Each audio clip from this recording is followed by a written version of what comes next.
Welcome, welcome, welcome. It is another week of football in the books, and we are here just like we always are with OddsTrader with the opening line report, taking a look at all your best bets for next week's football. As you can tell, I'm not Tommy Freeze Pops. Hopefully, he doesn't see this part. I am Monotone Football. I'm down 2 cast members today with Analytics Capper and Tommy Freeze Pops, both dealing with some family stuff, but that is more than fine. Still got a great guest here with you guys to talk about all of next week's action. So it's been a great start to the season. We've nailed a lot of winners. We've got a lot of closing line value, and I look forward to doing it once again. So welcome in our guest, Props from Prime.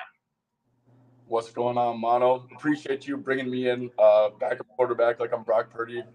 You know, we're gonna put the people on with some good information. That's for sure. Yeah, no, I mean, hey, Brock Purdy, those are some big shoes to live in, right? I mean, at first when he was drafted, that's an insult. We're making fun of you, right? That's not a good thing. But this guy's turned Mr. Irrelevant into a badge of honor. He's been incredible, and yeah, it would be an honor if you lived up to the legend that is Brock Purdy on the show. Hey, we're gonna try. That's for sure. Sounds good. But yeah, I guess before we get into it, do you want to give your quick initial thoughts? Did you think you learned anything from that Sunday night football game? Obviously, anyone that's not tuning in live, we just watched the 49ers beat the absolute brakes off the Cowboys in prime time right here. I'm not really sure if I learned much from that game, but do you have any takeaways before we head into next week's slate? Yeah. One takeaway is I think we've thought about the Cowboys in the past as a team that, when it's like a big moment, everything matters, they don't rise to the occasion. After watching this play the first couple weeks, I thought they were ready to turn the page. I thought they were ready to move on, bigger, better things. And I just don't think I buy it anymore. Like against a good elite defense like the Niners and an elite offensive system, I mean, they just got what you said, the brakes blown out of them. So I think I'm gonna dim my expectations for the Cowboys a little bit, especially against other elite teams. But that's kind of, and also Niners, obviously, they're legit. I mean, I think we all knew that, but Niners are legit. Yeah, no, I mean, I completely agree, obviously. I think that's a good point. The Cowboys, they're America's team. We expect them to kind of shine on primetime, but that has absolutely not been the case, not only this season, but over the last couple of years. So I know our guy AC is a big Cowboys fan. I know he's not feeling too good considering we talked about this game last week. I was on the Niners, he was on the Cowboys. Hopefully, maybe he came across, maybe he heard our ways over the course of the week and avoided that terrible loss. Because I know he's feeling it as a fan. Hopefully, he's not feeling it as a sports bettor. But that's not the point. We got a bunch of great games to talk about next week. So why don't we start off with, in my opinion, one of the best. We're going right back to the 49ers next week. We got the 49ers taking on the Browns. This is a very interesting matchup right here. We see the 49ers are currently 3-point favorites at the opening line. I don't know about you. I'm thinking that line is probably going to move after what we just saw, considering Dallas is a great defensive team. Cleveland is a great defensive team. Do you want to let us know what your first thoughts on this game are right here? Yeah. Minus 146 on the money line for the Niners. That's not going to stick. I think it probably closes around 160, 170 or so. And, I mean, I have concerns. Ever since Nick Chubb has gone out, I mean, that's really their true identity, running the ball, ground and pound. Watson he's banged up. He doesn't seem great. I mean, I honestly struggle seeing Cleveland putting up I think they're going to be around that 14 to 17 point range again, and just playing up against, even with a great defense like they have, playing up against San Francisco. I mean, these dudes put up 30 points every single game, 30 some. I think that this line feels a bit short towards San Francisco. I don't know about if you're feeling the same way or. Yeah, no, I'm definitely feeling the same way. I mean, when you look at this spread, right, you look at 3 points, you look at only minus 146, especially, I mean, it's kind of hard not to think about the Cowboys, right? Same opening spread. It was 3 points, around the same money line, similar strengths in terms of great defensive lines, right? Going up against a very strong offensive line. For me, I mean, it's hard not to say, but San Francisco, I think, is going to get really popular as the week goes on. I mean, the real question is, how do we see a guy like Deshaun Watson kind of, like you said, make up for the lack of Nick Chubb? How does he kind of carry this offense? And honestly, can he carry this offense against a spectacular 49ers defense? For me, I think the answer right now has been no. I mean, to be honest, I've been pretty low on the Browns throughout the whole season. My problems with Deshaun Watson's on the field play have been very notable, right? Still lacking in the completion percentage over expectation department, bottom 5 in the league still to this point. How is that going to fly when you're facing a spectacular defense in the San Francisco 49ers? So it looks like we're kind of on the same page in this one. I think we're both pretty heavy on the 49ers. And I mean, to be completely honest, how are you not at this point after watching that last game? So I'm sure a lot of people in the chat agree. Obviously, I'll mention this at the top. Drop your questions if you have them. We're obviously here to talk ball. We've got a whole week to think about this stuff. Make sure you drop any questions in the chat. We're more than happy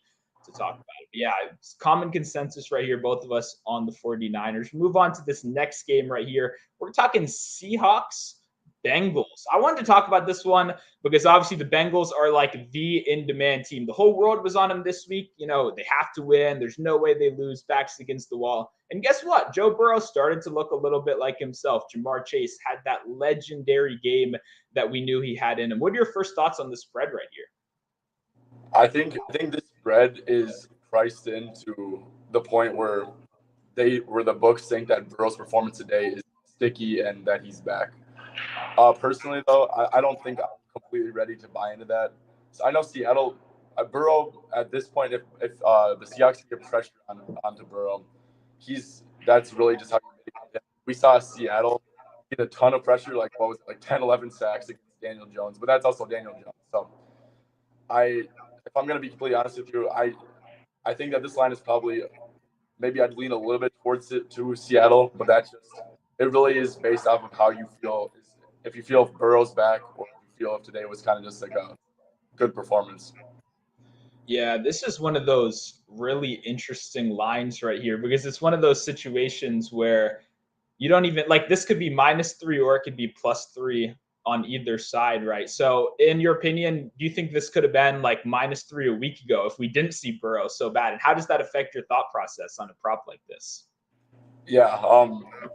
Well, I think that if Burrow looked anything like he did before this week, then yeah, maybe you might even see Seattle. That what you said, like -3. Yeah, no, I completely agree. I think for me, looking at next week right here, whenever I don't know, because the reason I asked you that question, right, is when I look at a spread like this, I think, oh my God, if we just erase that game that we just saw from our memory, right, we completely didn't even think about what Burrow just did against the Cardinals team that we expected to be one of the worst in the league. Would we really be asking them to kind of lay this kind of number? And to me, the answer is no, which it makes me feel like we're obviously overreacting to a game against Arizona, which I don't like to be. This feels like it's going to be one of those sharps versus squares kind of play where you see a lot of the public fully buy into Cincinnati. We see exactly what they did. Well, then I think a lot of the sharps are going to be on the Seattle side. Let's fade that recent narrative. Let's trust Seattle to get pressure. You mentioned it. That's really the key. Can you get pressure on Joe Burrow? Because he's pretty much immobile right now. He's working with a lot less mobility than we're used to. A guy like Joe Burrow could extend those longer plays. We're not seeing that so far. That's why the Tennessee Titans destroyed him. They were in his face 24/7. The Rams and the Cardinals were not. And as we saw, he was able to cook. So for me, when I look at the Seattle team, they haven't been the best at getting pressure over these last couple seasons. We saw it against Daniel Jones last week. I think that'll be the key to this game. But I'm with you. I think I'm kind of liking the Seattle side right here. I think the market is overvaluing this recent performance we just saw from Cincinnati. Yep, and Seattle coming up to bye too, so rest advantage.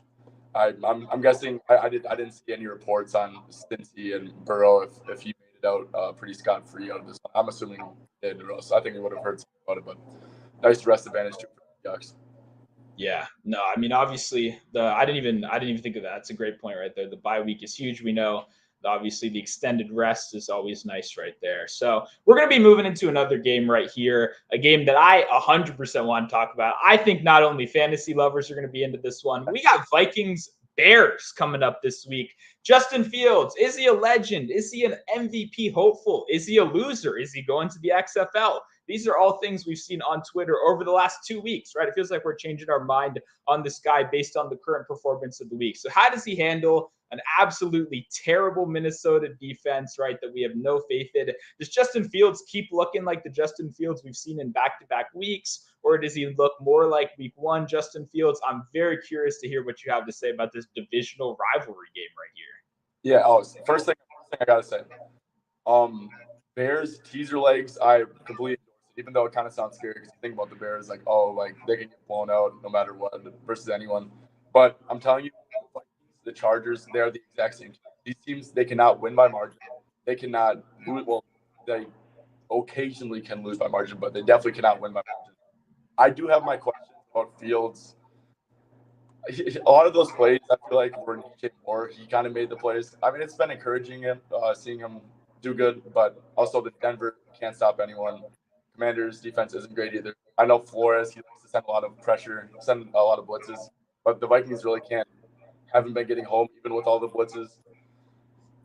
I slightly into the Bears just because that's more of a fade on Minnesota having to cover a 3.5, to be honest.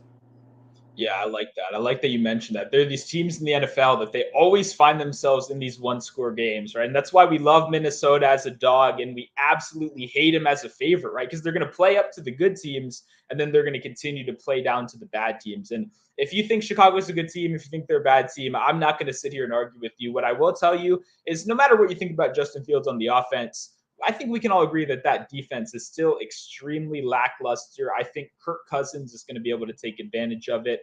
Obviously, nothing to be worried about right there. For me, I think the look I'm liking in this one is the over, right? Because I trust the Minnesota defense against this Bears team. And then I trust, frankly, Justin Fields with what we've seen against two very bad defenses. I think he can keep that going for another week. We're not asking for him to beat the 49ers here. We're asking him to beat the freaking Minnesota Vikings defense. And like you said, they have the same problem the Giants do. They blitz a lot, but they don't actually get home, right? So they're not converting a high blitz rate to a high pressure rate, which means you're wasting a man that you could have in coverage, right? Which is obviously a successful strategy if you're getting to the quarterback, but they're really not right here. So for me, the spread is a little tricky, that 3.5. You never really love that hook right there. I think my look in this game is the over because, hey, well, neither of these defenses are really worth anything, to be completely honest. So. Well, wanted to quick say two things. So Jefferson actually he did not finish the game with a hamstring issue. If Jefferson does not go, I know like you like when you're arguing how many points is a player worth to a side. Jefferson, I think he might be worth like 2.5, something like that. This offense is not going to be anywhere near explosive if Jefferson sits. I like Addison. I like Hawkinson. They don't have a run game. Jefferson is probably the best receiver in the league. So that's just something to really keep your eye on, especially if you want to bet the over or if you want to bet a side, obviously. Yeah, that's a good point because, right, we trust these guys in individual matchups to cook, like even if it is the backups, even if it is a Jordan Addison. But you're right because Justin Jefferson matters no matter how you look at it. And then the fact that they don't have a run game is legitimately concerning, right? They have Alexander Mattison, one of the most inefficient running backs in the league. Their thought process, what do?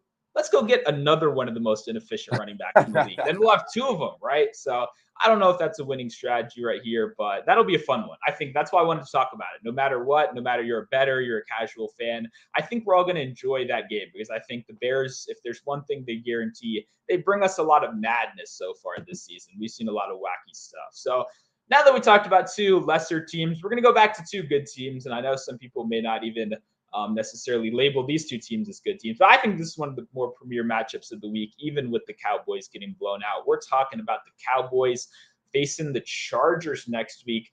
You know, the Chargers haven't been dependable whatsoever. You brought them up earlier when you mentioned teams that play one-score games. We love them as underdogs. This obviously fits the bill right here. My first question to you, though, is isn't there always going to be some inherent value on Dallas when you watch an ass kicking like that on national TV, right? Doesn't that inherently build in some value? I'm curious how you kind of view this game, especially you taking that in mind.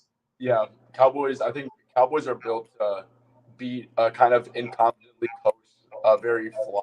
I like the Chargers. I feel like they are very flawed. I feel like Dallas, like you said, there is an inherent value. I mean, what if this game didn't just happen? You definitely would not be getting this 2. I don't know what the look ahead line is if you have it. I don't think you would be getting 2.5. And the 2.5 is like very close to it. It's obviously not a money line. It's very close to a money line. Obviously, a lot of games are probably most games decided by like 3 more. It's a great bounce back. Everyone in there who watches Sunday night game is going to be hesitant to put money on Dallas, but I think that they're just a much better team, to be honest. Yeah, it's hard to disagree with that. I mean, that's a good point. I believe the look ahead was 3, so I don't think we've seen any drastic movement. But it is kind of hard to move when you're at this 3, 2.5, right, without making a huge shift right there. So this is a tough one for me. I've been a notorious Charger supporter here on the show, and if you couldn't tell, that's not been great for me so far this season. Right? This is a team I feel like I'm going to bat for. The talent is there, but at the end of the day, obviously coaching is a huge part of this. I don't know how big into basketball you are. It reminds me of Doc Rivers in the 76ers. We get to the playoffs every year. We got the talent. We got the Joel Embiid. We got the good players. But the execution is just never there in the biggest moments. And obviously, Doc Rivers was on his way out this year. Brandon Staley might not make it to the end of the year, right? He might, be a bye week kind of firing. So I don't know. It'll be interesting to see how the Chargers bounce back right here. I think I'm going to be back in the Dallas Cowboys in this one. I think I love taking these teams that got their asses beat on TV. We know this Dallas team is fundamentally strong, especially on defense. What worries me about Dallas, how are they going to move the ball against these really good defensive lines? That's not a concern right here. Give the ball to Tony Pollard 25 times. Let him work. That's how you win this game. Glad we're both on the same page right here, Dallas. I'm no longer going to be tricked by the Chargers. That is one of my New Year's resolutions. But we're starting a little bit early here on the Odds Trader show. Finally, we're going to be talking about another division matchup right here. We're going to be talking Colts, Jags. This is an interesting one. Anthony Richardson exited last game with that shoulder injury about midway through. Did not look good for anyone watching on TV. Was obviously gingerly holding that. The good news, they do have one of the best replacement backup quarterbacks in the league, right? This is a guy in Gardner Minshew who's consistently stepped up, won them a game already. One of the more, in terms of spread at least, right? When you see a backup come in, you normally see that line move multiple points. That really hasn't been the case with Minshew, and I would not be surprised if it doesn't move again. So Jacksonville just got the win in London. Not necessarily a primetime game, but essentially the whole world, the whole football viewing community has seen Jacksonville win back-to-back games. I'd assume they're getting pretty high on them. I'm curious how you're viewing this game right now. To be honest, I kind of think it's a decent sell spot for the Jags. I mean, my handicap on the early London game here, the Bills and Jaguars, I thought that was a terrible spot for the Bills. The Bills were coming off steamrolling 3 teams, an emotional divisional game where they just won very comfortably, and then you have this Jacksonville team that gets to stay in London the whole week, and that's the weirdest place you can play a football game in the NFL. It's probably in London, and then they already played there. They got to stay there. Their circadian rhythms weren't screwed up like Buffalo was. So honestly, I think that it's a lot of points for an in-division game, and like you said with Minshew, I think Minshew actually provides a safer floor rather than Richardson, to be honest. So I think I was slightly leaning towards Indy and Jacksonville. They've been good the last 2 weeks, but prior to that, they just haven't been able to really put together full games. Obviously, they did today, but I think I'm a little bit on the Indy side actually.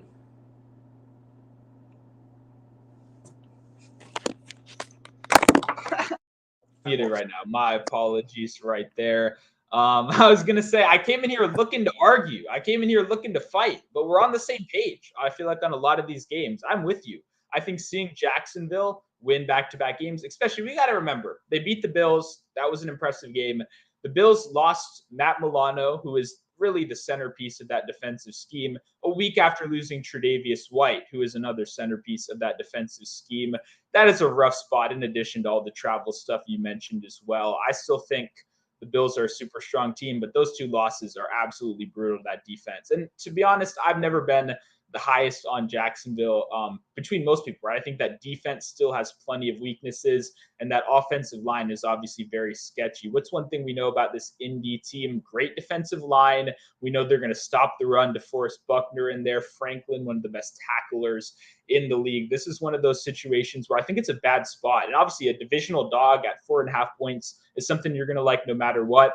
I don't know about you. To me, I like these dependable backup quarterbacks. I was on the Cooper Rush train last season. I like these guys that know the system well. Like you said, provides an incredibly safe floor. And guess what? We got a great play caller here in Shane Steichen, who is already one of my new favorite head coaches in the league from everything we've seen so far. So I'm with you. I like Indy in this one. I think it'll be a close divisional game. Indy's proven that the back door is never closed with them as well. They've been a team that is consistently playing from behind and doing a pretty freaking good job of doing it. So glad we're both on the same page on that one. I will give the floor to you. Is there anything while we've been talking? I know props is in the name. We're both from the same world right here. Are there any prop leans that have kind of gone into your head that you're thinking about that you're going to be looking for next week?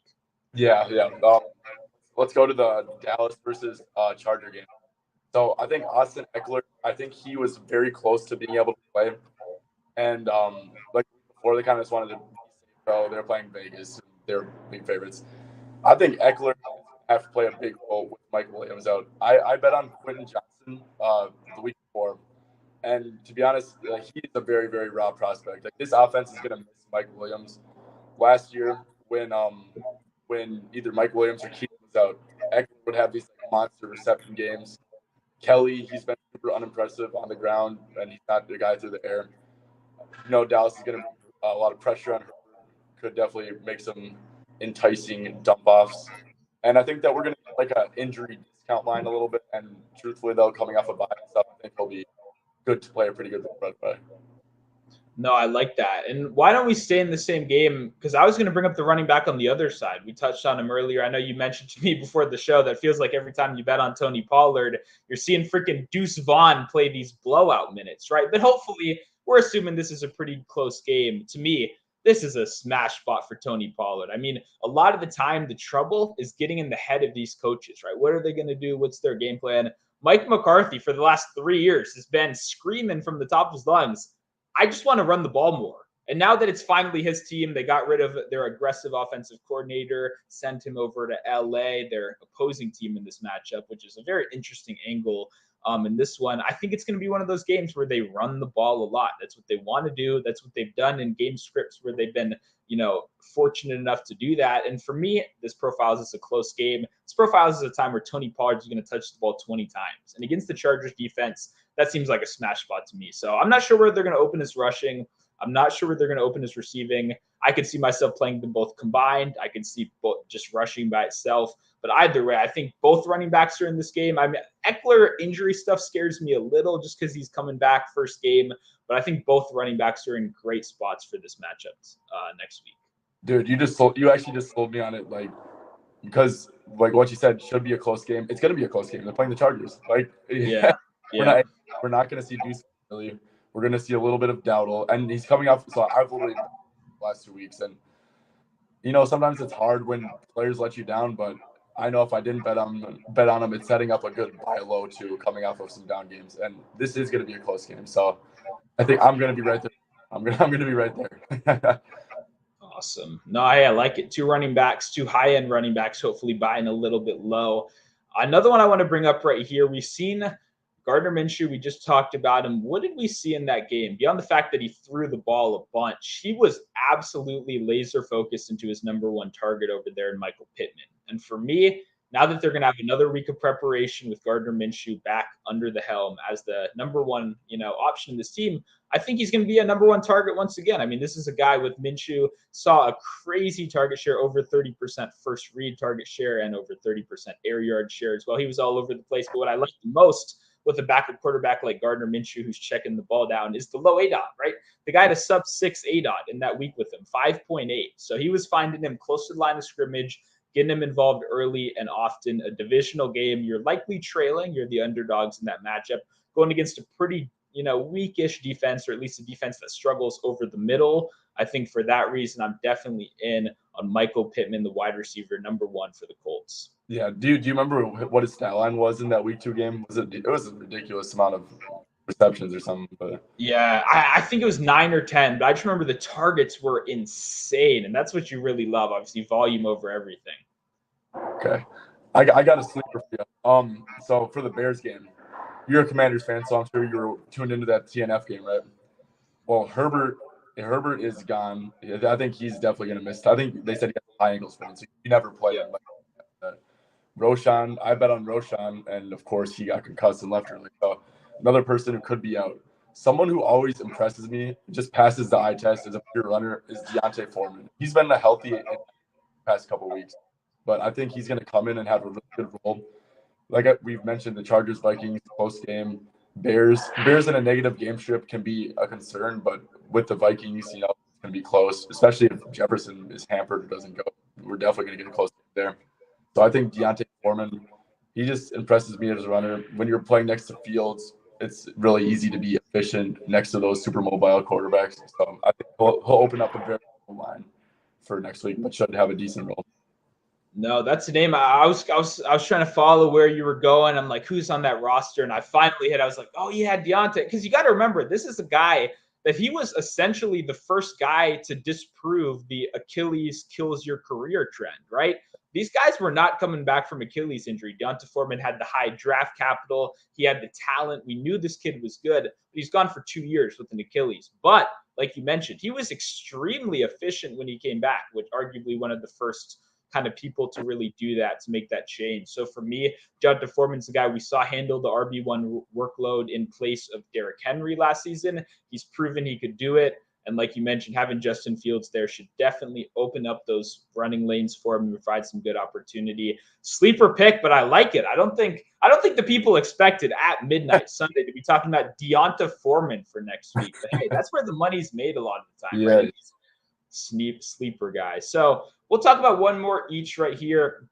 I'll bring it back to my Washington Atlanta game right here. Obviously, I'm a Commanders fan. I like to talk about them every single week. It is very interesting. Desmond Ridder, I was hoping he would suck this week so he'd get benched so that we'd see Taylor Heineke, right? That's what I want. I want the Heineke Bowl right here, a revenge game against his former team.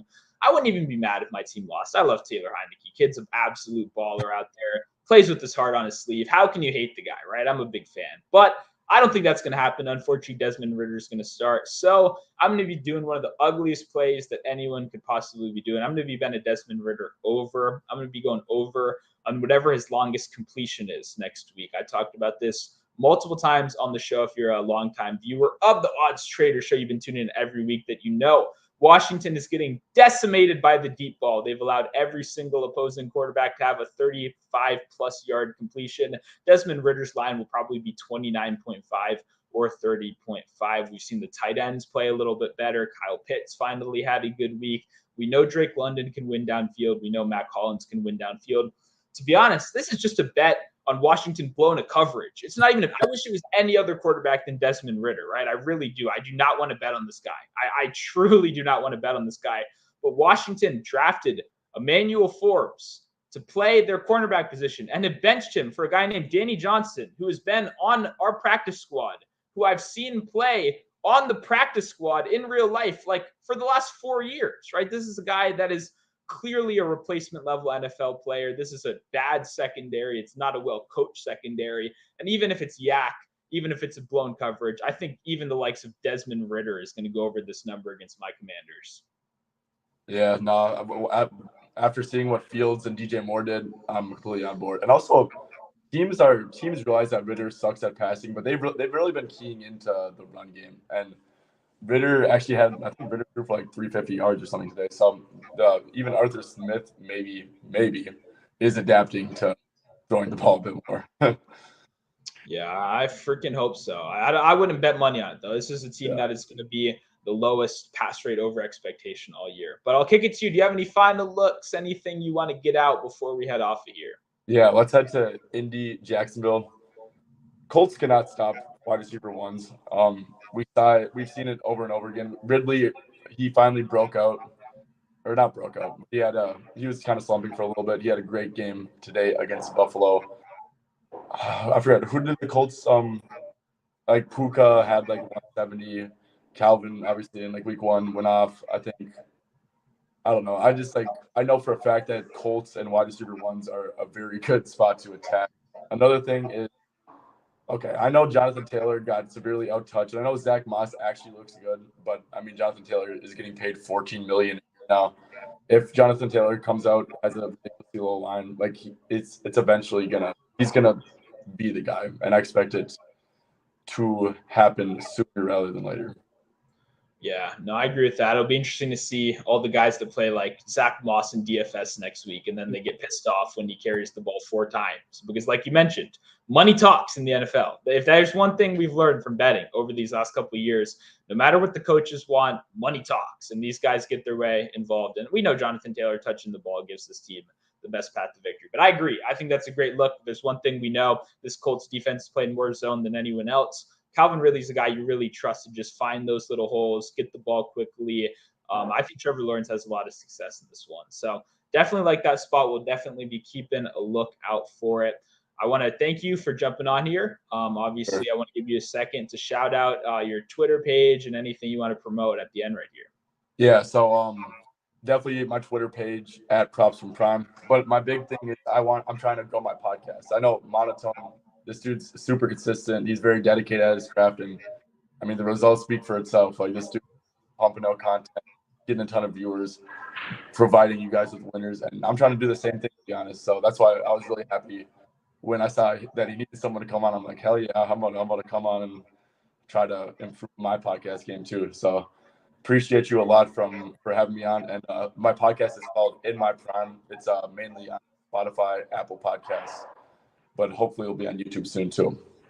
Sounds good. Yeah, you got the branding down. Props from Prime, In My Prime. That's good stuff. I wasn't thinking about any of this when I called myself Monotone Football. I was probably a bad move early on, but branding, I like it. Everything is on point. Hey, I brought you on the show because you are obviously great at what you do. I appreciate the shout out right here, but you are great at capping games. Props from Prime, as you can tell, a little bit player prop focused, as am I. That's the realm we hang out in a lot of the time. But I want to thank you for coming on here. I want to take a second to talk about the OddsTrader app, the sponsor of this show. The reason we are here today, this is something that I use every single day. It's not only just a prop better, but as a spread better, total better.